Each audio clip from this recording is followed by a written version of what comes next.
Hey, help support the show by joining the Patreon or becoming a YouTube member. Also hit that like button to subscribe if you want more Cavs-focused content.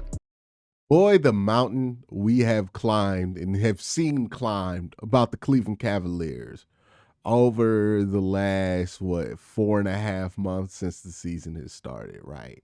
The Cavs are basically discounted from larger NBA contention talks at the start of the season. They come out on that first run, and people go, that's cute. But, it doesn't say anything super early, right? When the Cavs started off 15-0, okay, cool. They lost to Boston. People don't take them seriously yet. Then they go on another crazy win streak, and they continue to win at a clip. And now we're sitting here 44-10. The Cavs have traded for DeAndre Hunter. And all of a sudden, that dismissive tone of the Cleveland Cavaliers that was happening within its own fan base and nationally has dissipated. ESPN, get up. They're doing contenders or pretenders. Let's hear what they have to say about some of the teams in the East. Bobby Marks, Wendy, Kendrick Perkins are going to play it with us. And Wendy, I'm going to start with you. Are the Knicks contenders or pretenders? With respect, I have to say they're pretenders. Look, they've been so good offensively. Brunson and Towns are having great seasons. But they're 0-5 against the Celtics, Cavs, and Thunder. And I have to honor that. Now, next weekend, Friday in Cleveland, Sunday in Boston. They can start to change the narrative right out of the break. Mitchell Robinson is back soon. Maybe that'll help them. But if they can't beat a team ahead of them in the standings once, how can I think they can do it 4 times over multiple series? They're contenders. We need to see them hold, though. They need to get Mitchell Robinson back. And, yes, Karl Anthony Towns and Mitchell Robinson can play together. We saw that with Karl Anthony Towns and Rudy Gobert because of his ability to be able to stretch the floor.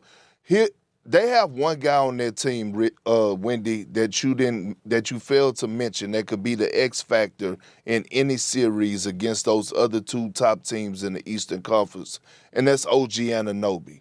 He's that much of a difference maker when he's on his best game. And I believe when it comes down to a 7-game series, he can be that Drew Holiday, what Drew Holiday was to Jason Tatum and Jaylen Brown last year, and what Drew Holiday was to Chris Middleton and Giannis Antetokounmpo when he was with the Bucks. No disrespect to OG Anunoby, but I feel like we've just been talking about his potential and if he plays well, and like OG Anunoby has been a hypothetical conversation for a while. It's not to say that he hasn't had meaningful moments in the NBA or even in the playoffs, but the way that people talk about OG Anunoby, you would think that he's Evan Mobley's age, like that he's 22 or 23.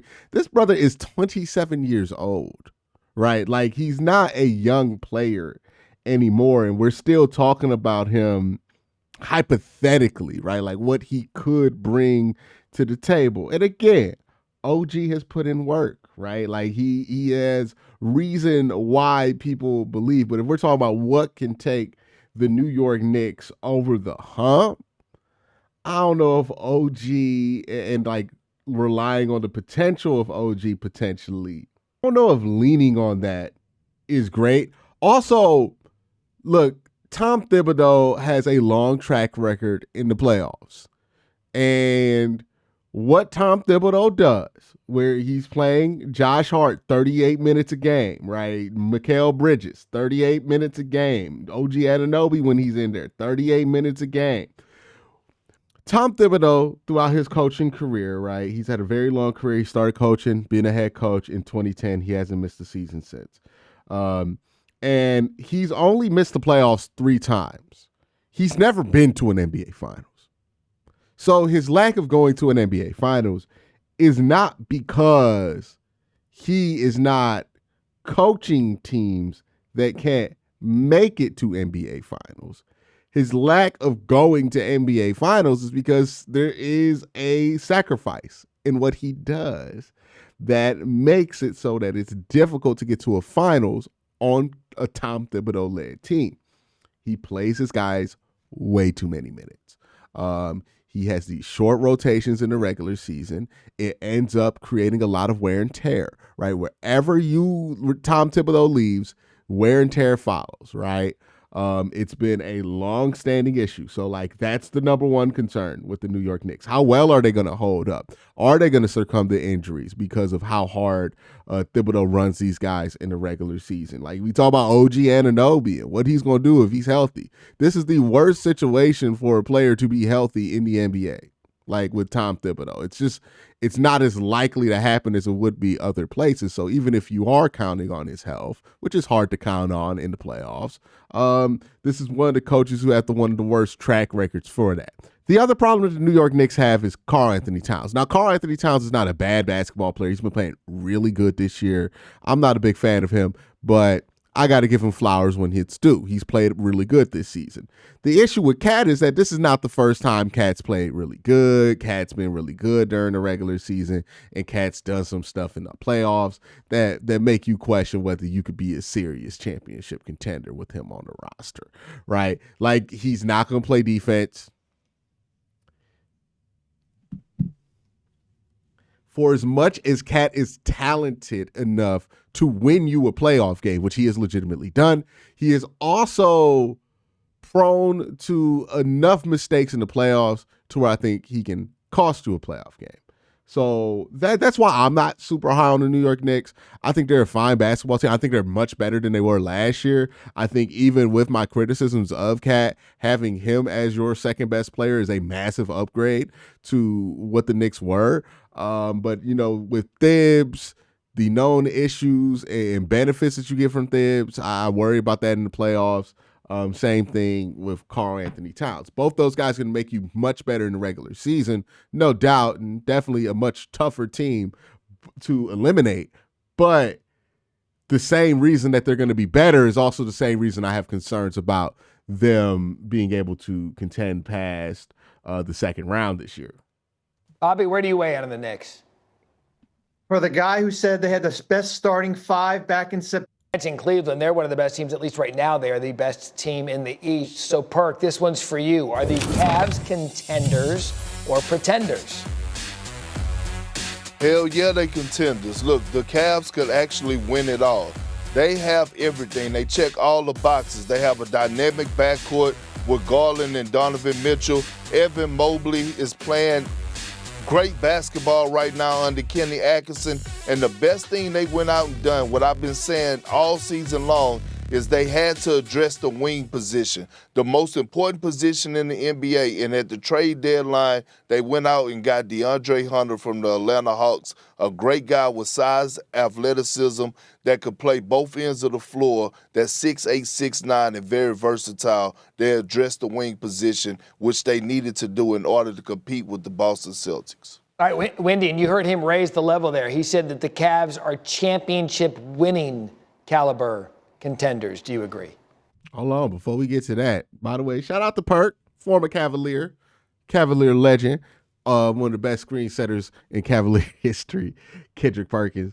But he ups the ante here, right? Not only do the Cavs have a chance to come out the East, he thinks the Cavs have a chance to win the NBA Finals. Now, I agree with this perspective. I think getting DeAndre Hunter is a big deal. I still have questions about, like, how much can you trust Max Strus in the playoffs? How much can you trust Dean Wade in the playoffs, right? The overall lack of experience for this Cavs team, is that going to prove to be an issue for them, right? You got guys, I know people have pointed out Max Strus has been to an NBA Finals before. That was a little bit of an oversight by me, but the vast majority of this roster has not really seen a conference finals, let alone a NBA Finals. So it's going to be a whole another level of pressure. I am glad that the Cavs record is so good right now that they're going to get more media exposure and be exposed to more media pressure, which I think has shocked this core before, right? When they were playing in Madison Garden, that pressure and the amount of attention that was on that series was something that they weren't used to, and I think made them play some of their worst basketball of that season.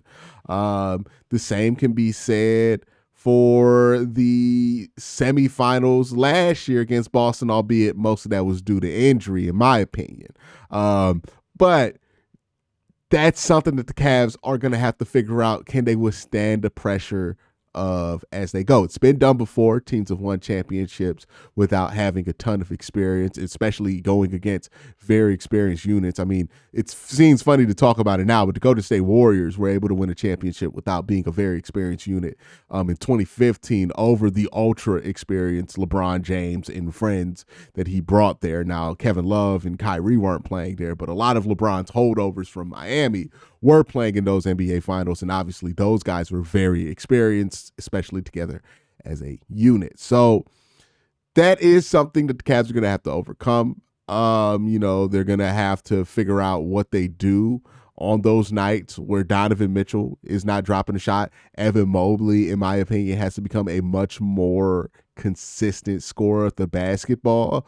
Same thing with Jared Allen, right? Jared Allen cannot have games where he gets held under single digits in the playoffs if the Cavs want to make it as far as possible, right? Darius Garland has to have a pretty consistent record of getting at least 15, right? Like he has to score on a consistent clip. So you're going to have to figure out ways to get around the fact that you don't have one of those like Olympic level starters on your roster right now, right? Like every championship team, for the most part, has had that at the very least, right? You could debate whether Jason Tatum is that or not, but that's what the Cavs don't have, right? Donovan Mitchell is not one of the best 5 players in the NBA. Usually that's what it takes to win a championship, is to jump off of that. This is going to be more of a team effort like the Warriors were in 2015.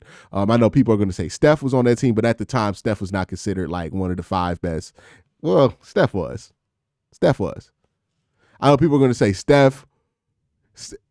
And even that Warriors team had Steph. Now, it's debatable whether Steph was at that level. He had already won an MVP at that point, but he didn't feel like one of the best 5. Now, some people could say, and even that 2015 Golden State team had Steph. I mean, I think you have to go all the way back to the 2014 Spurs to look for a team that was able to win a championship without having like one of the 5 best players currently in the NBA anchor that team. So what the Cavs are attempting to do, it has not been done very often, but they are uniquely equipped to do it because unlike teams like the Atlanta Hawks that have popped up, this Cavs team has legitimate firepower. Like, yeah, Evan Mobley can get his own shot and get you 20, 30 a night. Darius Garland can get you 20, 30 any given night, the same way that Donovan Mitchell can. So that ability amongst the 3 of those players to, any of them can pop up, get you 30, carry you through a game, is what's going to be important for the Cavs, the same way the Spurs had that ability, right? Kawhi was able to get you 30. Tony Parker was able to get you 30 on those Spurs teams. And every once in a while, old Tim Duncan was able to do that same thing for you, right? Like they didn't have one guy who carried them through the whole playoffs, but they were able to rely on the chain of all 3 of those guys being able to show up at different moments. That's going to be what the Cavs rely on. So, yeah, I don't think Perk's far off, but let's not underestimate how difficult the task is ahead for the Cavs to win a championship in the way that they're currently trying to win a championship. I agree. I wouldn't have them as the favorite. I think they can beat anybody in a series under the right circumstances. They are an elite 3-point shooting team. They are a strong defensive team. Their one weakness was size on the wing. Teams with big wings were giving them problems throughout the year. I don't know if DeAndre Hunter solves the problem, but it certainly addresses it. They are better equipped to defend Boston than they were a couple of weeks ago. I will love to see that play out in a 7-game series. And Wendy, we saw this early on in the season. We talked about it on SportsCenter. OKC in Cleveland and the caliber of that type of play. You could argue just based on market size and where they stand, Cleveland is really the representative of that in the East that Oklahoma City is out West. I think the Cavs have won over a lot of believers. It's interesting to me that the Cavs have seemed to win over believers, whereas the Thunder maybe have not. They have the exact same record. They've played twice. When they played in Oklahoma City, the Thunder blew their doors off in Cleveland. It was a tremendous game that the Cavs ended up winning. It is a definite contender team. They have a superstar player in Donovan Mitchell who can win you a playoff game. They have the size and versatility to match up, and they can beat. If they get hot from 3-point range, you are not beating them, and that's going to happen a couple of times in any series. Bobby, what about you? Yeah, the Thunder, I think they're more or less getting punished for a pretty disappointing playoff outing last year. I think they got upset by the Mavericks. Correct me if I'm wrong, and that's really affecting how people view them right now. But I think they're just as legitimate as the Cavaliers. It would be interesting if you did get that NBA Finals matchup, because I feel like the hardcore NBA fan community and like the people who makes videos and podcasts for those people would be really excited about Cavs versus Thunder. I don't know how much the rest of the casual NBA audience would be super excited for this matchup, because none of these guys in this game, in that finals, would be crossover stars in the way that like Luka Doncic is a crossover star, or in the way that maybe Jason Tatum is Jason Tatum a crossover star like that. I feel like he's very like he was on the OG team. Like I guess you could call Jason Tatum like he was on the Olympic team. That's what I mean, right? Like Shea was not on the U.S. Olympic team because he's not from the U.S. But you know, Donovan Mitchell, again, not an Olympian, right? Like not somebody who, if you're not a giant NBA fan, or if you're not even if you're like your auntie or your uncle who don't really watch the NBA or follow anybody and still think LeBron is on the Cavs, he's not going to know about Donovan Mitchell all like that, right? Like the same way they probably not going to know about Shea. You know, you got to kind of watch the NBA to know about those two. So I think the people who actually care about the basketball are going to be excited for that matchup. But I do wonder what the excitement level would be outside of that, and how that would affect how a place like ESPN talks about the potential of that finals, because I imagine most of the people who work there, right, who are like legit NBA nerds like Kendrick Perkins, like Brian Windhurst, like Bobby Marks, are going to be excited about that. Even Stephen A. Smith going to be excited about that from a basketball perspective.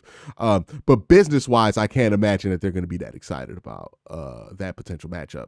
But they have to find a way to market it, so, you know, just do your job. But anyways, my thoughts on how ESPN should feel about all that aside, that's where we are at. The Cavs have climbed a mountain as far as perception goes, and now they're winning a perception battle over the Oklahoma City Thunder, who are incredible and still have not gotten back Chet, which I find to be amazing. But it's going to be a fun rest of the season. Let's see how it goes. Y'all have a great day. Have an even better night. Peace.